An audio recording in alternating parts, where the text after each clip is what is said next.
कैसे हैं आप लोग? मैं उम्मीद करता हूं अच्छे ही होंगे, हंस रहे होंगे, मुस्कुरा रहे होंगे और आज के दिन में कुछ नया सीखने की कोशिश कर रहे होंगे कि आज भी कुछ नया सीखा जाए। दोस्तों, एक बात क्लियर कर दूं कि आज की क्लास में आपका 4 से 5 नंबर का जब 67 बीपीएससी प्रीलिम्स में बैठिएगा या फिर सीडीपीओ के प्रीलिम्स में बैठिएगा तो 4 से 5 नंबर का क्वेश्चन आज के इस वीडियो में रहने वाला। हो सकता है अभी जो बातें बोल रहा हूं आपके दिल पे ना उतर पाए, आपको मजाक भी लग सकता है और लगना भी चाहिए। शायद मैं आपके जगह पे होता तो मुझे भी मजाक लगता, इसमें कोई दो राय नहीं है। लेकिन जब क्वेश्चन सेम टू सेम आ जाता है तो सिर्फ हाथ मलने के सिवा और आंखों में आंसू के सिवा कुछ रहता ही नहीं है। बस कोई समझाने वाला नहीं होता, कोई सिखाने वाला नहीं होता, कोई सिंपैथिक देने वाला दूर दूर तक छलकता नहीं है। और फिर दिल से एक आवाज निकलती है, मेरा इस दुनिया में है ही क्या, मेरा इस दुनिया में है ही कौन है। अजीब अजीब तरह की ख्यालें निकलती है। अगर उनसे बचना है तो साथ चलना होगा, बहुत कुछ सीखना होगा। बात सही है कि 10 क्वेश्चन रहता है, लेकिन अगर इसको पूरी तरीके से जब डिस्क्राइब किया जाता है तो वहां से निकल के बहुत सारे क्वेश्चन बनते हैं और सब एक दूसरे से कनेक्टेड होते हैं। अगर अच्छे से पढ़िएगा तो रिजल्ट की 100% संभावना होती है और अगर टाइम पास के लिए पढ़िएगा तो फिर रिजल्ट भी टाइम पास हो जाएगा। सोचना आपको है, दोनों ऑप्शन आपके पास में है। जिस ऑप्शन को लेकर आगे बढ़िएगा वही आपका कल का भविष्य होगा। सोचना अब आपको ही है। चलिए, जैसा कि आपको मैं बता दूं कि सबसे आज जो हम लोग स्टार्ट कर रहे हैं, पहले ये चर्चा कर दूं। कई लोग बोले कि सुजीत सर एक काम कीजिए, एक दिन बिहार स्पेशल पढ़ाइए और फिर एक दिन हिस्ट्री पढ़ाइए, फिर एक दिन बिहार स्पेशल, एक दिन हिस्ट्री पढ़ाइए। बिहार स्पेशल को और हिस्ट्री को सुजीत सर आप साथ लेके चलिए और कोशिश कीजिए कि दोनों में जिस दिन बिहार स्पेशल पढ़ा रहे हैं उस दिन आप हिंदुस्तान के करंट अफेयर को जोड़ दीजिए उसी दिन का, और जिस दिन हिस्ट्री पढ़ा रहे हैं उस दिन बिहार करंट को जोड़ दीजिए। तो शायद इस सेशन में मजा आ जाए लोगों को पढ़ने में। आप लोग अगर एग्री हैं तो कमेंट बॉक्स में कमेंट दीजिएगा। अगर आप लोग डिसएग्री हैं तब भी मुझे बताइएगा आपका राय क्या है, तो फिर हम उसी का राय से। अभी तक मुझे ये अच्छा लगा, ये जिन लोगों ने मुझे बताया, बहुत सारे लोग हैं, उन लोगों को मुझे अच्छा लगा कि नहीं, ये अगर किया जाए तो कुछ ज्यादा बेनिफिट आप लोग को होगा। चलिए आज के सेशन की शुरुआत किया जाए। पहला क्वेश्चन आपके स्क्रीन पे, एक सेकेंड। पहला क्वेश्चन आपके स्क्रीन पे आ चुका है, हो जाइए तैयार। लेकिन आंसर देने से पहले एक चीज हमेशा दिमाग में रखिएगा कि आज मुझे कुछ सीखना है। जवाब देना ये कोई बहादुरी नहीं है, सच्ची बता रहा हूं। अगर आपको रिजल्ट चाहिए तो, अगर आपको मेंस लिखना का दिल कर रहा है तो, अगर आपको लग रहा है 2021 में उस पोस्ट पे जाएं जिस पोस्ट की तमन्ना अपने दिल में रखे हैं उसको सही करना है, तो कोशिश कीजिए जवाब देने से पहले सीखने की, कि यहां के बाद वहां गलती ना हो सके, है ना। चलिए पेन पेपर दोनों निकालिए क्योंकि बहुत कुछ आज लिखना होगा आपको। चलिए सबसे पहला क्वेश्चन आपके स्क्रीन पे आके तैयार है। निम्न में से कौन सा विकल्प बिहार के दशकीय जनसंख्या की वृद्धि दर यानी 2001 और 11 को दर्शाता है? यानी कि चलिए पहले ऑप्शन देख लेते हैं उसके बाद बताएंगे। पहला 19.01%, दूसरा 25.42%, तीसरा 21.34%, चौथा 22.499% और पांचवा इनमें से कोई नहीं या फिर एक से अधिक। सही आंसर के पास अब दौड़िए, तेजी से चलिए। आज का session one of the best session होने वाला है। हो जाइए तैयार और सही सही आंसर दीजिए। अगर गलत भी हो जाए तो घबराने की जरूरत नहीं है, बल्कि सीखने की जरूरत है। चलिए बहुत सुंदर अनिल पासवान जी, वेरी गुड। उदय गुप्ता जी सही है, खुशबू कुमारी जी सही है। चलिए कोई बात नहीं, पल्लवी प्रिया नहीं पढ़े तो कोई बात नहीं है, पढ़ लेते हैं ना। अभी कुछ कुछ बातें जो होगा वो लिखते जाइएगा। खुशबू जी सही है, और किनका है, नवलेश पांडे जी बिल्कुल सही है, शिवानी सही है। चलिए नूतन जी बिल्कुल गलत है। क्यों नूतन जी, थोड़ा सा ध्यान रखिए। चलिए आते हैं आज के क्वेश्चन पे। पहले देखिए क्वेश्चन को समझिए, कहा क्या जा रहा है। निम्न में से कौन सा विकल्प बिहार के दशकीय जनसंख्या, दशकीय मतलब 10 साल में 10 साल में कितनी वृद्धि हुई है उसके बारे में, और यहां इंडिकेट कर दिया है 2001 की जनगणना को लेके 2011 तक, इसके बीच में जो 10 साल में वृद्धि हुई है वो बिहार में कितना वृद्धि हुआ है। तो इसका सही आंसर होगा ऑप्शन नंबर बी 25.42। याद रख लीजिए, बहुत इंपॉर्टेंट है, क्योंकि इस बार जनगणना जाने वाला है, अब नई जनगणना आने वाला है, तो जाने वाला है, तो इस बार इंपॉर्टेंट है। जितनी बातें बोली जा रही है ब्रह्म वाक्य समझ के अपने अंदर रख लीजिए। इसका सही आंसर होगा 25.42। अब इससे कुछ ऐसे पार्ट निकलेंगे जिसको थोड़ा सा आप कोशिश कीजिएगा लिखने की, अगर याद है तब तो अच्छी बात है। आइए, दशकीय जनगणना पूछा जा रहा है, तो 25.39। पहली जनगणना जो हुई थी 1872 में, ध्यान रखिएगा, पहली जनगणना 1872 में, सब कुछ लिखते जाइएगा सामने। लॉर्ड मेयो के तहत हमने आसानी से आपको बताया था, ये लॉर्ड मेयो वही है जिससे जरूरत से ज्यादा बच्चे को पैदा कर दिया था, याद कीजिए। और फिर से अगर आप लोग ज्वाइन किए हुए हमारी योर सक्सेस संस्था, तो अगला जो सेशन होने वाला है वो पूरा गवर्नर जनरल होने वाला है, उसी में आपको लॉर्ड मेयो में बोलते हैं, मेयो करते रहता है, बहुत सारी जनसंख्या को पैदा कर दिया। अब इन सारी जनसंख्या को जो अगर पैदा कर दिया है तो इन सारे के लिए स्कूल की जरूरत पड़ेगी, और मेयो स्कूल जो कि ऑलरेडी कहां, राजस्थान में स्थापित है, यह भी लॉर्ड मेयो के द्वारा हुआ है। पहली बार जो जनगणना हुआ है 1872 में, वो भी लॉर्ड मेयो के द्वारा हुआ है।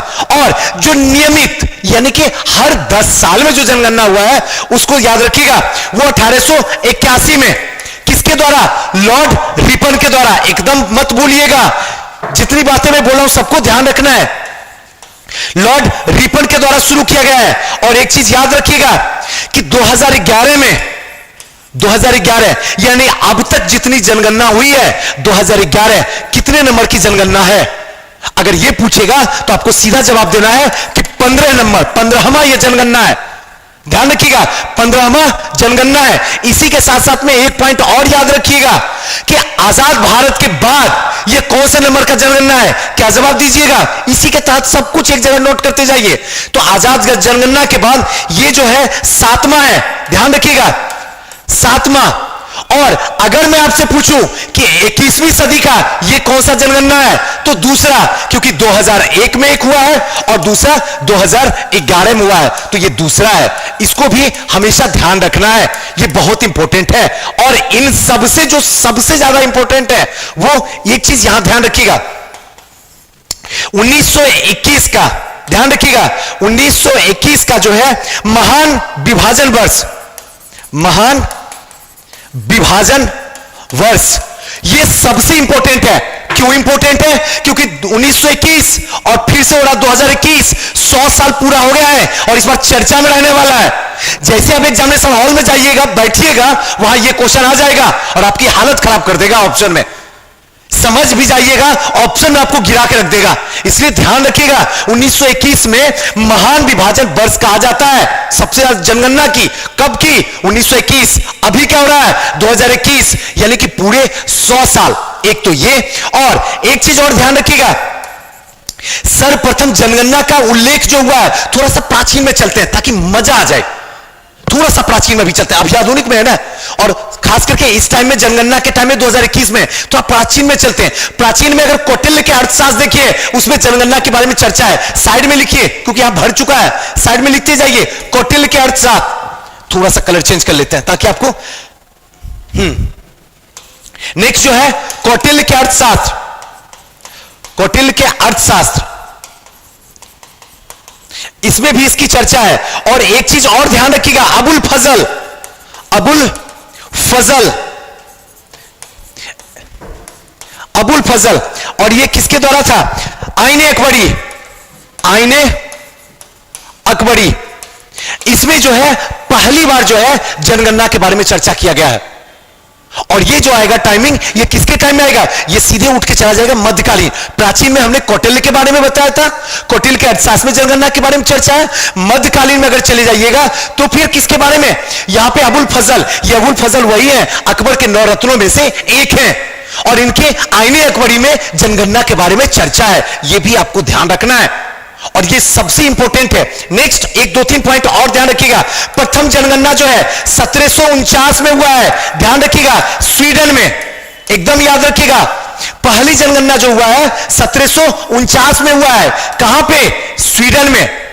और एक चीज और ध्यान रखिएगा, दशकीय जनगणना, दशकीय जनगणना यानी कि हर 10 साल में जो हो रहा है वो याद रखिएगा अमेरिका में सबसे पहले हुआ है, अमेरिका में। बस ये कुछ ऐसे इंपॉर्टेंट पार्ट है जो कि आपको जानना बेहद जरूरी है। 2021 जनगणना, सॉरी 2011 का जनगणना अब जाने वाला है, इसलिए इतने पॉइंट जो है सब इंपॉर्टेंट है। अगर इसको एक साथ यहीं पर रख दीजिएगा तो आपके दिमाग में ऑलरेडी याद हो जाएगा। और ये सब अगर क्वेश्चन पूछा और आप अगर जवाब नहीं दीजिएगा तो इसका खामियाजा सिर्फ आपकी आंसू से जवाब देना होगा। सोचना आपको है, ये सारा का सारा इंपॉर्टेंट था, ध्यान रखिएगा। चलिए नेक्स्ट क्वेश्चन की ओर चलते हैं। नेक्स्ट क्वेश्चन आपके स्क्रीन पे है। निम्न में से उस समूह की पहचान करें जो बिहार के सर्वाधिक दशकीय वृद्धि दर वाले जिलों को व्यक्त करता है। और ऐसा ही क्वेश्चन आएगा आपको, वहां तो आपको थ्योरी के थ्रू समझा दिया, ये ऐसा ही क्वेश्चन आएगा, एकदम सेम बाय सेम रहने वाला है और आपके होश उड़ा देगा। आपको समझ में नहीं आएगा सुजीत सर कहां पे आंसर मारूं, जारी मार के देखिए। पहला जो है मधेपुरा, किशनगंज, अररिया, भागलपुर। ऑप्शन ये बहुत बड़ा बड़ा है, इसलिए आप लोग खुद पढ़िए, सही आंसर के पास भागिए। क्या होगा इसका सही आंसर, चलिए बताइए।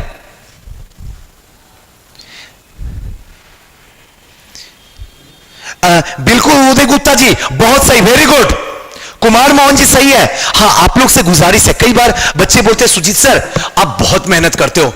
मैं सिंपल कहता हूं, मेहनत नहीं करता हूं, आपकी प्यार जो है ना मुझे वहां तक लेके चली जाती है। लेकिन कोशिश कीजिए कि ज्यादा से ज्यादा वीडियो शेयर करें, कम से कम उन लोगों के पास पहुंचा दीजिए जिनके सपने तो हैं एसडीएम बनने के, लेकिन पैसे नहीं है। वैसे कंडीशन उनको पता नहीं होता क्या पढ़ना क्या छोड़ना है। एक अच्छा काम तो कर दीजिए आप भी।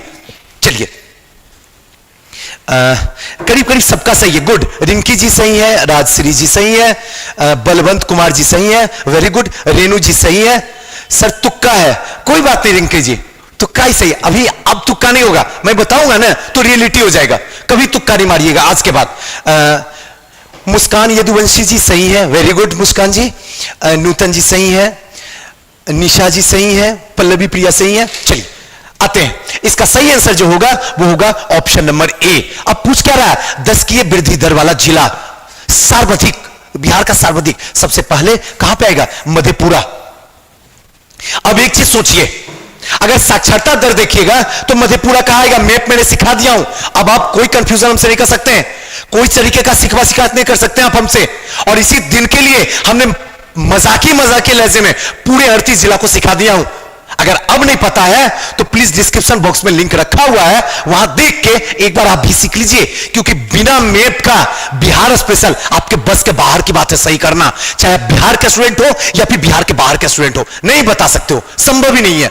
इसीलिए मैंने एक पूरा का पूरा सेशन मैप पे रखा हूं, जो कि 10 मिनट में जिंदगी भर के लिए मैप याद रखो। आइए मधेपुरा देखते हैं। अगर यहां पे इस तरीके का मैप बनाते हैं तो मधेपुरा कौन से रीजन में जाएगा, एकदम ये वाला रीजन में चला जाएगा। क्लियर है। अब देखिए मधेपुरा यहां जाएगा, किशनगंज इस पॉइंट पे जाएगा, देखिए अररिया कहां पे जाएगा, इसके बगल में जाएगा, केयर कीजिए। भागलपुर कहां जाएगा, यहां ये नीचे वाले पोर्शन पे चला जाएगा। पूर्वी चंपारण कहां जाएगा, यहां वाला पोर्शन पे चला जाएगा। यानी अगर देखा जाए तो दशकीय वृद्धि जो हो रहा है, एकदम ध्यान से समझिए कैसे कर सकते हैं। यानी कि ये उत्तर हुआ, क्लियर है ना, और ये क्या हुआ, पूरब हुआ, क्लियर है। यानी उत्तर पूरब वाला क्षेत्र जो है दशकीय वृद्धि में रिकॉर्ड तोड़े हुए। बस इतना याद रखिएगा, उत्तर पूर्वी वाला जो क्षेत्र है, जो जिला है, ये सब दशकीय वृद्धि में रिकॉर्ड तोड़ दिया। तो उसी अंदाज से आप आसानी से मान लीजिएगा इसका सही आंसर ऑप्शन नंबर ए होगा। अब आप नहीं भूलिएगा, सीधे दिमाग वहां ले जाइए, कोई ना कोई ऑप्शन जो है आसानी से पकड़ा जाएगा और सही ऑप्शन पे भाग जाइएगा। सबके सब ये वाला रीजन जो है यही दशकीय वृद्धि दर हो रहा है। दशकीय वृद्धि दर मतलब 10 साल में सबसे अधिक वृद्धि दर जो है यहां मधेपुरा में हुआ है। क्लियर है। आइए नेक्स्ट क्वेश्चन की ओर चलते हैं। ये सब कुछ ऐसा ट्रिक है जहां से आप पकड़ सकते हैं। चलिए तीसरा नंबर क्वेश्चन देखते हैं। कौन सा विकल्प बिहार में सर्वाधिक लिंगानुपात वाले जिले के समूह को व्यक्त करता है, बताइए। पहला ऑप्शन, दूसरा ऑप्शन, तीसरा, चौथा, पांचवा। सही आंसर के पास दौड़िए, ऑप्शन देखिए, बताइए। हां, करेंट अफेयर जो है ना, ये 10 क्वेश्चन समाप्त होगा, उसके बाद करेंट अफेयर शुरू करेंगे। क्लियर है ना, इसी के अंदर छुपा हुआ है। बिल्कुल सही, ए ऑप्शन बहुत सही। अमित जी सही है, स्नेहा कुमारी जी सही है, शिवानी सही है, विभा जी सही है, पल्लवी प्रिया जी सही है। चलिए बबलू प्रकाश जी वेरी गुड। चलिए अब देखते हैं क्या कह रहा है, लिंगानुपात। इसका सही आंसर होगा ऑप्शन नंबर ए।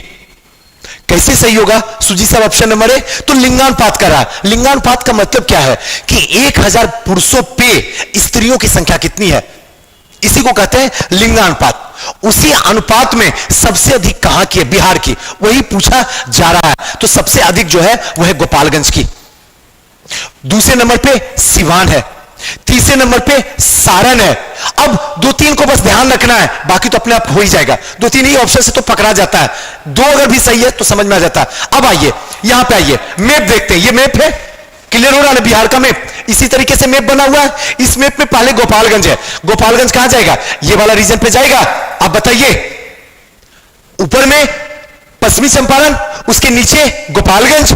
आपको मैं बता चुका हूं गोपालगंज। गोपालगंज यानी गोपाल कहां गए, वन गए, यानी कि सिवान।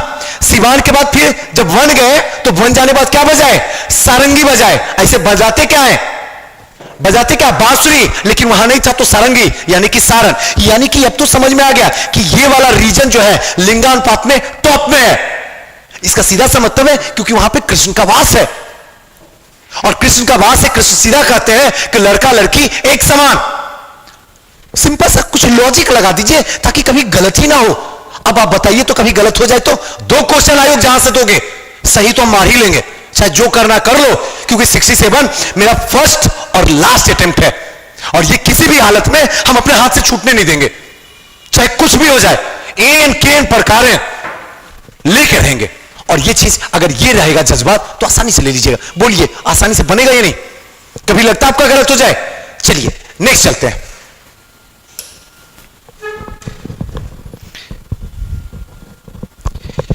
इसमें थोड़ा सा चीज को समझा दें ताकि आपको, चलिए आते हैं चौथा में। निम्न में से उस समूह की पहचान करें जो बिहार में न्यूनतम लिंगानुपात वाले जिले को व्यक्त करता है। न्यूनतम, सबसे कम, ज्यादा वाला तो समझ में आ गया, कम वाला ये जानना बेहद जरूरी है। आइए ऑप्शन आपके स्क्रीन पे है, सही आंसर के पास दौड़िए।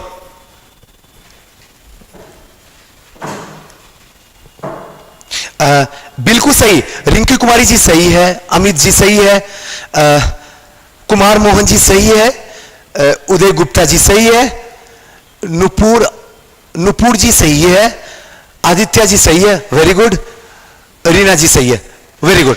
आइए अब देखिए न्यूनतम लिंगानुपात वाले जिला कौन व्यक्त करता है। अब लिंगानुपात, न्यूनतम लिंगानुपात वाला ऑप्शन नंबर ए, क्लियर है। अब देखिए थोड़ा सा मैप के थ्रू समझ लेते हैं, तभी ये याद होगा, वरना याद कभी नहीं रह सकता। ये मान लीजिए ये मैप है हमारा बिहार का, फील कीजिए बिहार का मैप है।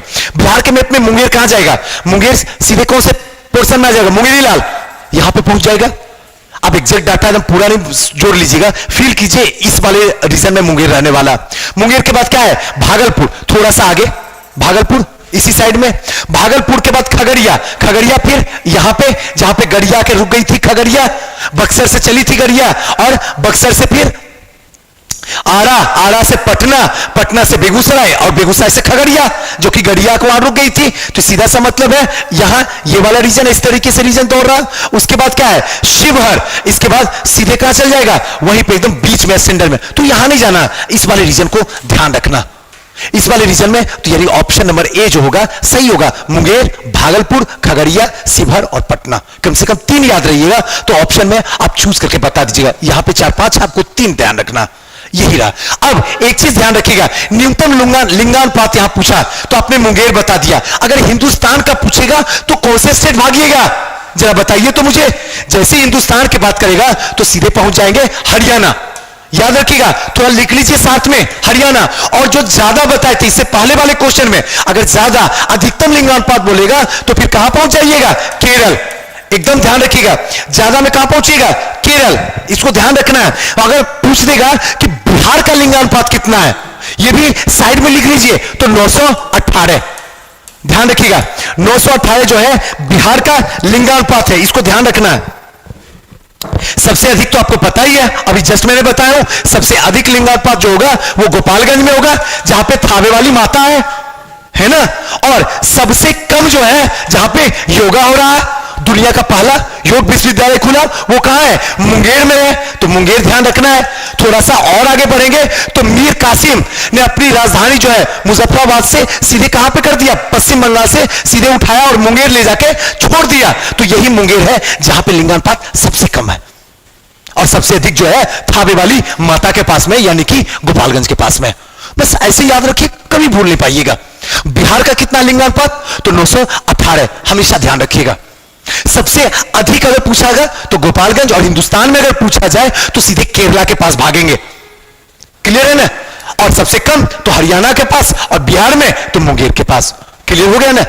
चलिए नेक्स्ट क्वेश्चन आपके स्क्रीन पे आ गया। साक्षरता दर का आकलन किस आयु वर्ग के इसमें शामिल नहीं किया जाता है? नहीं किया जाता है, किया जाता नहीं है, नहीं किया जाता है। चलिए सही आंसर के पास पहुंचिए।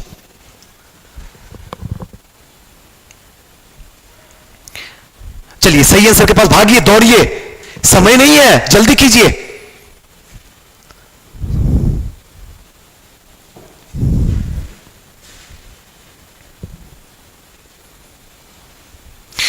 बिल्कुल सही। कौन है? दिवाकर पटेल जी, वेरी गुड, बहुत शानदार। छोटू जी बहुत सुंदर। गिरजा देवी जी वेरी गुड। और कोई है सही देने वाले? पल्लवी प्रिया जी, वाह वेरी गुड। केलकर जी शानदार, सुपर।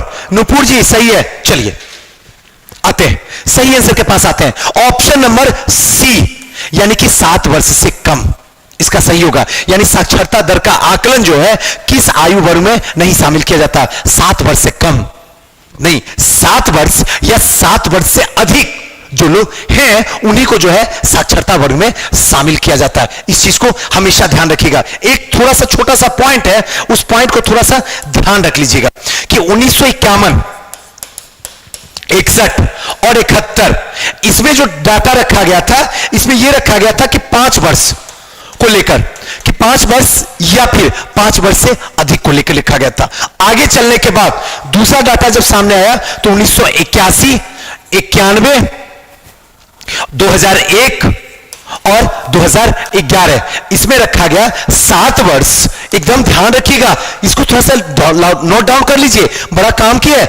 7 वर्ष या उससे अधिक, उससे अधिक ध्यान रखिएगा।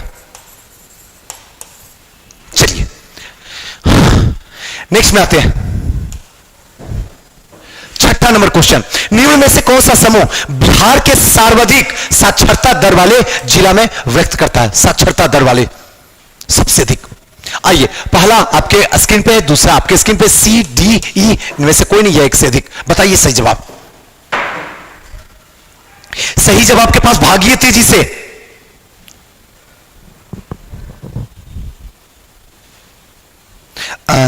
मुन्ना जी वेरी गुड, अब तो समझ में धीरे धीरे आ ही रहा होगा। Kaushik ji very good. नबलेश Pandey ji super, बहुत सुंदर। Amrita ji very good. कुमारी पूजा, रो क्यों रही है पूजा जी? रोने के पीछे वजह बताइए, क्यों रोने वाला इमोजी डालने को दिक्कत है क्या? जरा बताइए मुझे, तभी तो मैं आपका समाधान कर पाऊंगा। और आपका रोना अच्छा नहीं लगता है, रोइए नहीं। चलिए आते हैं नेक्स्ट क्वेश्चन पे, नेक्स्ट इसका आंसर पे आते हैं। इसका सही आंसर होगा option number A, Rohtas, Patna, Bhojpur, Munger और औरंगाबाद। अब थोड़ा सा डाटा देख लेते हैं। रोहतास में जो है वो है 79%, ध्यान रखिएगा। रोहतास 73%, 73% सबसे अधिक जो है रोहतास है। अगर मैप देखें तो रोहतास कहां पे आएगा? और रोहित, कमरोहित, यानी कि कैमूर के बगल में, कैमूर के बाद जो है वो रोहतास ही शुरू होता है, यानी कि दक्षिण में। ये मैप बहुत जरूरी है समझना, तभी आप समझ पाइएगा। रोहतास यानी रोहित जो है सबसे अधिक है, यानी कि सर्वाधिक साक्षरता दर जो है वो कहां का है? रोहतास का 73%, पटना का 70%, एकदम ध्यान रखिएगा, थोड़ा सा डाटा को हल्का सा ध्यान रखिएगा। भोजपुर का यहां भी 70, यहां पे थोड़ा सा 48 है और यहां पे 33 है, ये परसेंटेज। तो ये 3 को कम से कम याद रखिएगा, रोहतास, पटना, भोजपुर, आरा वाला क्षेत्र जो है भोजपुर, फिर मुंगेर, फिर औरंगाबाद, इसको थोड़ा सा ध्यान रखना। चलिए नेक्स्ट क्वेश्चन की ओर चलते हैं। 7वां नंबर क्वेश्चन, निम्न में से कौन सा समूह बिहार के न्यूनतम साक्षरता दर वाले जिला को व्यक्त करता है? ऑप्शन आपके स्क्रीन पे है, सही जवाब बताइए, सही जवाब बताइए और जल्दी बताइए। हां, केरला का 93, गुड, केरला तो टॉप में है, ये बताने की कोई जरूरत नहीं। बहुत सुंदर शिवानी, वेरी गुड। और कोई है? अमित जी, सुपर। केलकर जी, बहुत सही। चलिए, खुशबू राज जी, सही है। स्वाति मौर्य जी, स्वाति मौर्य जी, बार बार ये नहीं होगा, हम भी तो कुछ दिमाग लगाते हैं, ऐसे ही थोड़ी है, ये गलत है, बार बार ये नहीं होगा, थोड़ा सा पढ़िए। चलिए आते हैं, इसका सही आंसर जो होगा, क्या कहा जा रहा है? न्यूनतम साक्षरता दर। अब अगर गलत भी होगा तो कोई बात नहीं, आज के बाद जब भी ऐसे क्वेश्चन आएंगे तो आपका गलत नहीं होना चाहिए। ये इस समय जो 200 लोग जुड़े हुए हैं, इन 200 लोगों का रिजल्ट अगर रुक गया तो फिर ये बुरी बात है। इनमें किसी का रिजल्ट नहीं रुकना चाहिए, सारे लोगों का सिलेक्शन होना चाहिए, चाहे कुछ भी हो जाए। चलिए आते हैं, ऑप्शन नंबर 20 का सही होगा, पूर्णिया। अब थोड़ा मैप बनाते हैं ताकि दिमाग में लाइफ टाइम के लिए रख लेते हैं कि कम से कम प्रीलिम्स पास करने तक तो दिमाग में रहे। आइए मैप को देखते हैं। पूर्णिया वाला पार्ट पूछ रहा है, तो सीधा ये वाला इस वाले रीजन में आएगा पूर्णिया, कोई दिक्कत तो नहीं है, यहां पे पूर्णिया आएगा। एक सेकंड रुक जाए, थोड़ा सा पानी, बड़ी प्यास लग गई है।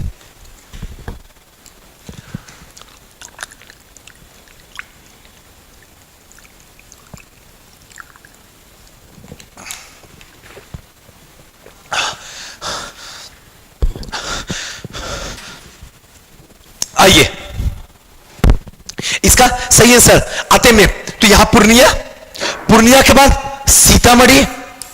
अब एक चीज तो समझ में आ गया, क्या पूछा जा रहा है कि न्यूनतम साक्षरता, न्यूनतम साक्षरता दर जो है ये पूरा का पूरा वही वाला रीजन है, उत्तर और पूर्व वाला रीजन जो है यही सबसे क्या है, न्यूनतम साक्षरता वाला। तो पूर्णिया, सीतामढ़ी, कटिहार, यही वाला क्षेत्र। देखिए ये वाला पूरा का पूरा क्षेत्र जो है ये क्या है, यहां साक्षर लोग है ही नहीं है, शिक्षा यहां पहुंच ही नहीं रहा है, और अगर पहुंच भी रहा है तो लोग को शिक्षा मिल ही नहीं रही है। तो ये वाला जो रीजन है वो क्या है, सबसे कम साक्षरता, न्यूनतम साक्षरता वाला जिला है। और ऐसे हिंदुस्तान का पूछेगा तो फिर से रो धो के अपने ही राज्य में आ जाइए, अपना खूबसूरत बिहार जो शिक्षा में सबसे नीचे पायदान पे बैठा हुआ है। चलिए नेक्स्ट आते हैं। चलिए आइए 8वां नंबर क्वेश्चन, 8वां नंबर क्वेश्चन में देखते हैं। 8वां नंबर क्वेश्चन क्या कहता है, बिहार में निम्न में से किन्हें मुख्यमंत्री बालिका साइकिल योजना के तहत साइकिल प्रदान किया जाता है? अब देखिए, अब मारिए सही आंसर। ऑप्शन आपके स्क्रीन पे, ऑप्शन थोड़ा बड़ा बड़ा है इसलिए आप खुद देख लीजिए, सही सही आंसर के पास भागिए।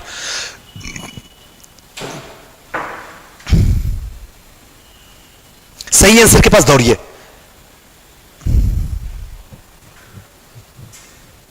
अर्चना जी प्लीज ऐसा मजाक क्यों करती हैं, आप क्वेश्चन पढ़ नहीं पाई होगी अभी तक, हम जब नहीं पढ़ पाए तो आप कैसे पढ़ पाइएगा, और आंसर का जवाब दे देते हैं। क्या है, क्यों ऐसे पढ़ती हैं?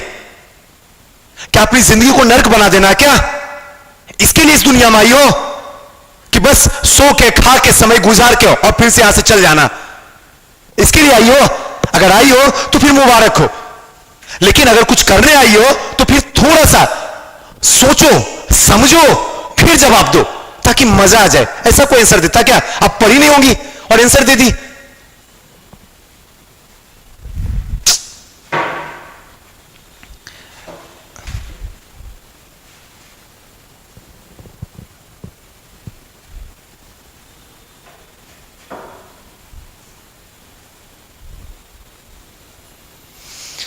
अभी तक किन्हीं का सही नहीं हो रहा है, किन्हीं का सही दिखे तो।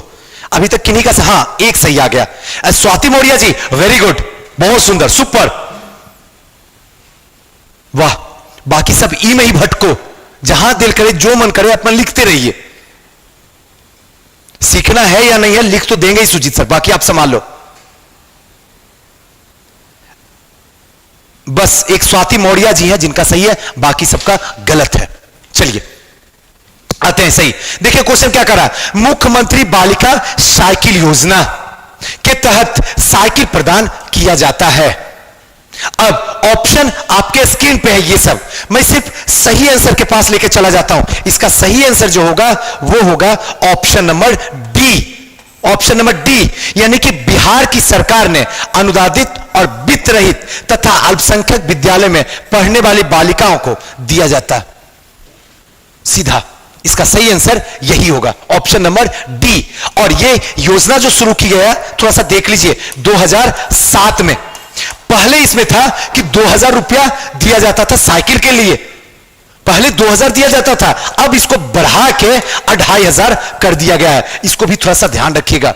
यानी कि बिहार में किन्हें मुख्यमंत्री बालिका साइकिल योजना के तहत साइकिल प्रदान किया जाता है, तो बिहार के सरकारी अनुदानित और वित्त रहित तथा अल्पसंख्यक विद्यालय में पढ़ने वाली बालिकाओं को, लड़कियों को दिया जाता है, और किसी को नहीं दिया जाता है। यह योजना 2007 से शुरू किया गया है। इसमें 2000 रुपए दिया जाता था लड़कियों को साइकिल के लिए, ताकि जो दूर दराज में है, जिनकी स्कूल जो है बहुत दूरी पर है, तो साइकिल के थ्रू जो है स्कूल आ सके, साइकिल के बहाने स्कूल आ सके। जो ड्रॉप आउट है तो कम से कम ड्रॉप आउट को कम किया जा सके। उद्देश्य सीधा सरकार का इतना ही सा था। क्लियर है? आज के बाद याद रखिएगा, क्योंकि लड़कियों से जुड़ा हुआ मामला है, इसलिए यह गलती लड़कियों का भी ना होना चाहिए। आइए नेक्स्ट देखते हैं। नेक्स्ट जो है 9th नंबर क्वेश्चन आपके स्क्रीन पे है। बिहार में मुख्यमंत्री बालिका पोशाक योजना निम्न में से किस वर्ग के बालिकाओं को आरंभ की गई है? ऑप्शन आपके स्क्रीन पे है, जवाब दीजिए।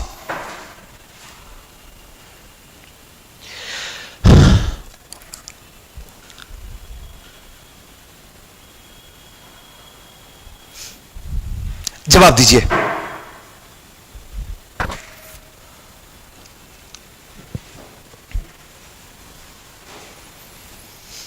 ये अभी तक जितने आंसर हैं, सिर्फ एक answer Vishwadeep Sharma ji, very good, आप ही का आंसर एक सही है, बाकी सबका गलत है। हां, एक स्वाति मौर्या जी आपका भी सही है, और नेहा चौधरी जी आपका भी सही है, वेरी गुड, वाह। और रागिनी राज जी का, इनका भी सही है। चलिए आते हैं इसके सही आंसर पे आते हैं। इसका सही आंसर जो होगा वो होगा ऑप्शन नंबर बी।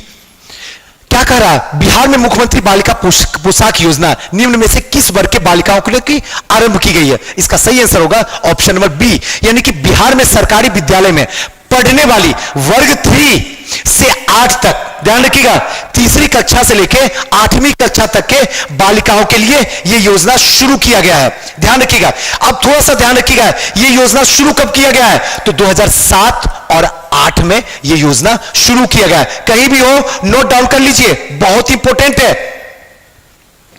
क्लियर है? इस चीज को थोड़ा सा ध्यान रखना है।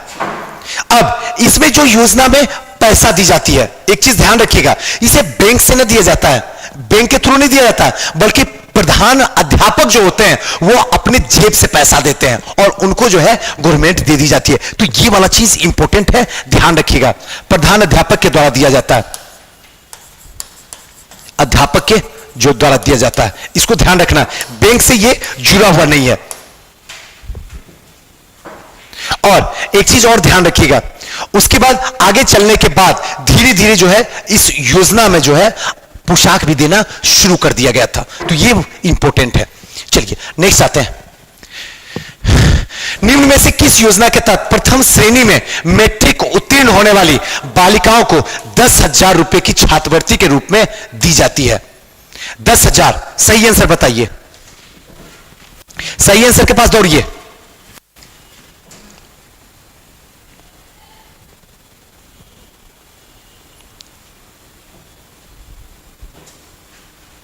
सही आंसर बताइए। ऑप्शन आपके स्क्रीन पे है। अभी तक तो क्या, हां, कुमारी पूजा जी, वेरी गुड, आपका सही है, सुपर। अभी तक बाकी सबका गलत है, सब गलत है अभी। हां, एक और है गिरजा देवी जी, वेरी गुड, आपका सही है, बाकी सब तो गलत ही मार रहे हैं।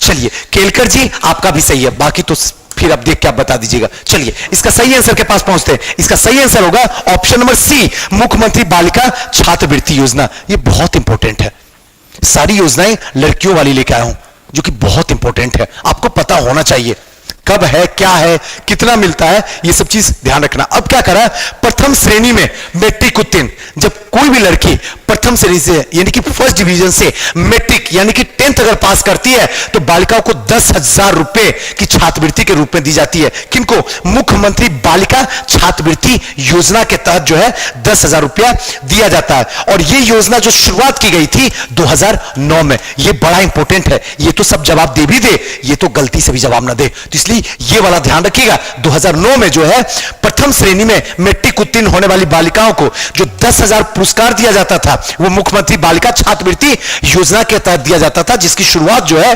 2009 में शुरू हुआ है, यह भी आपको ध्यान रखना है। चलिए नेक्स्ट आते हैं 11 नंबर। अब थोड़ा करंट में एंट्री करते हैं। ये 10 तक जो था ये पूरा बिहार स्पेशल जनगणना से था, कुछ योजनाएं थी जो इंपोर्टेंट मुझे लगी कि ये आने की संभावना है, हमने वो दे दिया। अब आपको उसको कितना गेन करते हैं वो आपके ऊपर है। अब आते हैं करंट पे, करंट पे चलते हैं। पहला क्वेश्चन आपके स्क्रीन पे है जो कि बड़ा इंपॉर्टेंट है। हाल ही में ओलंपिक में हैट्रिक लगाने वाली भारत की पहली महिला हॉकी खिलाड़ी कौन बनी? हैट्रिक लगाने वाली, उसमें भी महिला, उसमें भी भारत का राष्ट्रीय खेल ओलंपिक में, सॉरी भारत का राष्ट्रीय खेल हॉकी में, और उसमें भी क्या ओलंपिक में जाकर मारी है, तो ये इंपोर्टेंट तो बनता ही बनता है। ऑप्शन आपके स्क्रीन पे है, नवजोत सिंह, वंदना कटारिया, सीमा विश्वास, निक्की कवड़िया, इनमें से कोई नहीं, या फिर एक से अधिक। सही आंसर के पास जरा दौड़िए, तेजी से,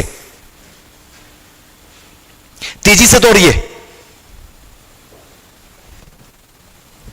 बिल्कुल सही, सारे लोग का सही है। बिट्टू सिंह जी अपडेट नहीं है, यह हाल फिलहाल का न्यूज है। इतनी बड़ी गलती भला कैसे कर देते हैं आप लोग, कहने के बाद भी।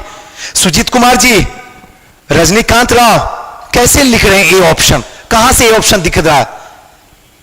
चलिए सही आंसर के पास पहुंचते हैं। इसका सही आंसर जो होगा वो होगा वंदना कटारिया। ध्यान रखिएगा, वंदना कटारिया।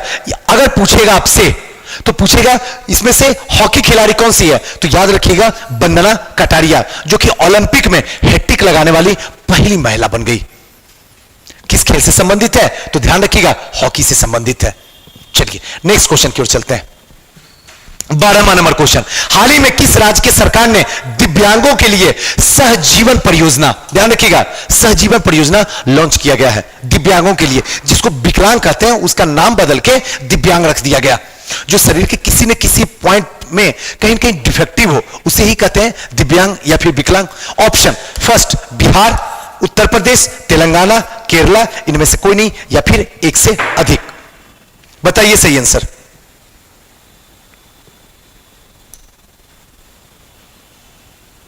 सही आंसर के पास चलिए। अभी तक तो सबका गलत ही है। रागनी राज जी वेरी गुड, आपका सही है। अमन अली जी वेरी गुड। जयकी कुमार जी सही है, वेरी गुड। चलिए चलिए आते हैं सही आंसर पे पहुंचते हैं। सहजीवन परियोजना ये जो शुरू किया गया है दिव्यांगों के लिए शुरू किया गया है, कौन से स्टेट में किया गया है, तो केरला में। कुछ इसके पॉइंट जो है वो आपको ध्यान रखना, केरला में हुआ। केरला की राजधानी कहां है, ऐसे भी आपको पता ही होगा, त्रिवेंद्रपुरम।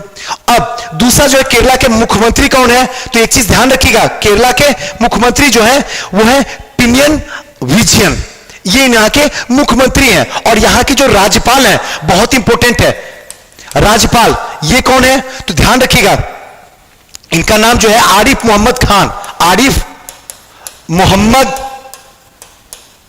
खान, ये बहुत इंपॉर्टेंट है।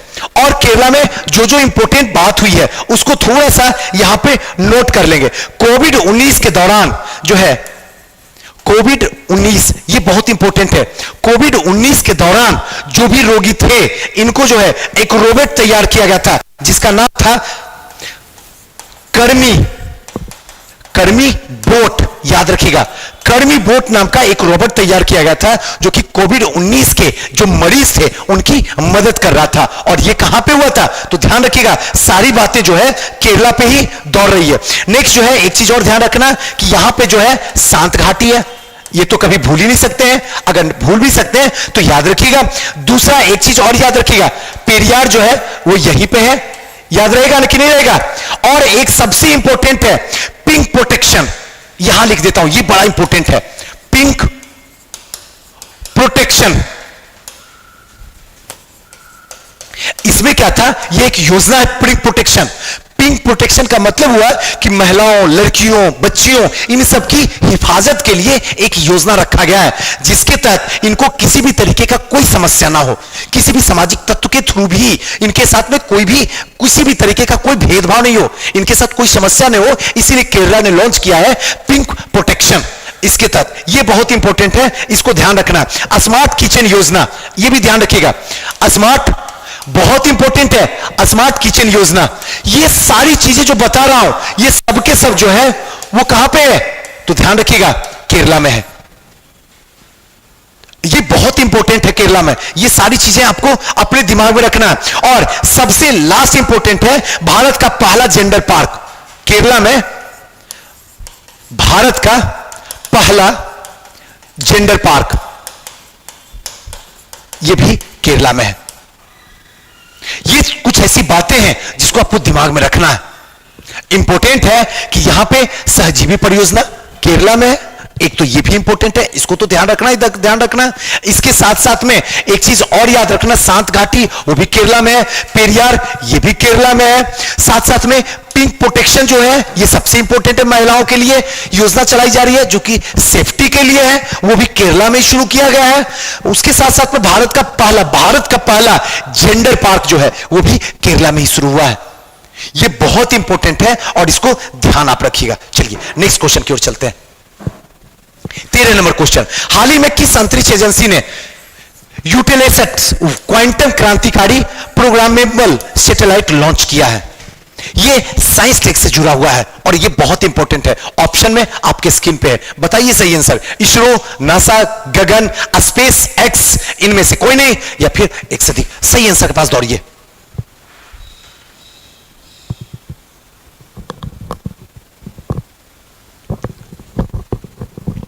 हाँ, इनमें राधा कुमारी जी, वेरी गुड, सही है आपका। ESA, very good. Ragini ji, बहुत सही, सुपर। ईएसए, चलिए, यानी ईएसए, ध्यान रखिएगा, ईएसए यानी कि European space agency, European space agency, इसके द्वारा जो है लॉन्च किया गया है यूटिलिटीज क्वांटम क्रांतिकारी रिप्रोग्रामेबल सैटेलाइट। यानी कि अब प्रोग्राम के थ्रू जो है सैटेलाइट को लॉन्च किया जा रहा है, यानी कि अब सैटेलाइट में किसी भी तरीके का कोई जरूरत किसी की नहीं है, बल्कि प्रोग्रामिंग सिस्टम रहेगा और उसी प्रोग्रामिंग सिस्टम के तहत ही जो है यहां पे काम करेगा। और इसको स्टार्ट जो किया है वो ईएसए ने पहली बार किया, तो इसलिए इंपॉर्टेंट है। अभी कुछ और इसमें मैसेज आ जाएगा तो फिर डिटेल से कर देंगे। नेक्स्ट जो है 14 नंबर, हाल ही में lander diaries the rosette in India नामक पुस्तक किसने लिखी? यहां पे ऑप्शन है, सही ऑप्शन के पास दौड़िए।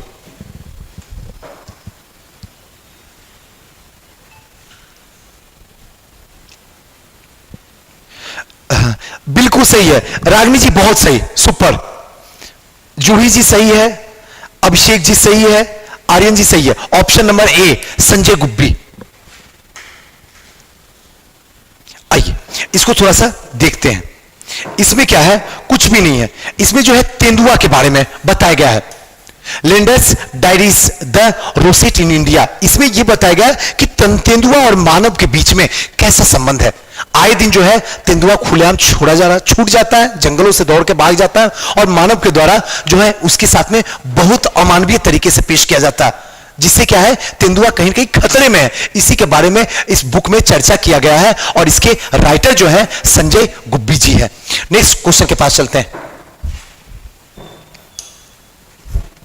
हाल ही में किसने लेखा महानियंत्रक के रूप में कार्यभार पद संभाला है? ये तो बड़ा आसान क्वेश्चन है।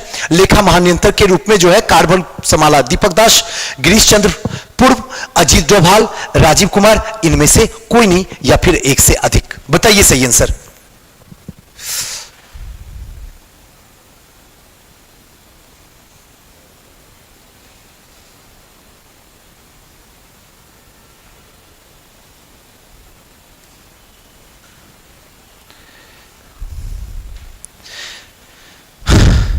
सही बताइए, सही आंसर के पास दौड़िए। बहुत सही, विभाजी सही है, रागनी राज जी सही है, राजीव राजपूत जी सही है। यस, इसका सही आंसर होगा ऑप्शन नंबर ए, दीपक दास, जिसने लेखा महानियंत्रक के रूप में पदभार संभाले हैं। एक तो यह है जिसको कहते हैं सीजीए, ध्यान रखिएगा, सीजीए यानी कि कंट्रोलर जनरल अकाउंट, और दूसरा जो है सीएजी यानी कि कंट्रोलर ऑडिट जनरल। और कंट्रोलर ऑडिट जनरल जो है वो इस टाइम में कौन है? गिरीश चंद्र पूर्व, गिरीश चंद्र मुर्मू। दोस्तों आज का ये पूरा का पूरा 15 क्वेश्चन यहीं तक रहा। इसमें कुछ इंपॉर्टेंट पार्ट था, उसको थोड़ा सा आपको ध्यान रखना होगा। डेली कोशिश की जाएगी, बस अब शुरुआत हो गई है, थोड़ा समय को और कम करने की कोशिश किया जाएगा, जिससे कि क्योंकि समय बहुत तेजी से आगे भाग जाता है। इसके साथ साथ में एक चीज और मैं बता दूं, जब आप कमेंट करते हैं, यहां देखिए इसको, तो इसमें बहुत सारी बातें होती है, जिंदगी दांव पे लगी हुई है। और ये रिलेटिव बता रहा हूं, आप एक दूसरे में किसी भी अनवांटेड मैसेज को शेयर मत कीजिए। और ये सच बताता हूं, आपके घर में भी आपकी बहन है, आपकी माता जी हैं, आपकी बड़ी बहन है, फुआ जी की बेटी है, चाची जी की बेटी है, सब बेटी हैं। तो कोशिश ये किया जाए, वो सब रिलेशन में आपकी सिस्टर लगती हैं। यहां भी जो आपके आई हुई है ना, ये सबकी सब बहन है आपकी। ये बात आप हमेशा फील कीजिएगा। यहां किसी भी तरीके का कोई भी ऐसा स्टेटमेंट मत डालिए जिससे किसी को तकलीफ हो जाए, वरना थोड़ा सा दिक्कत हो सकता है। इसका थोड़ा सा ध्यान रखिएगा। क्लियर है ना? बाकी आप लोग खुद समझदार हैं, इस बात का ध्यान रखिएगा।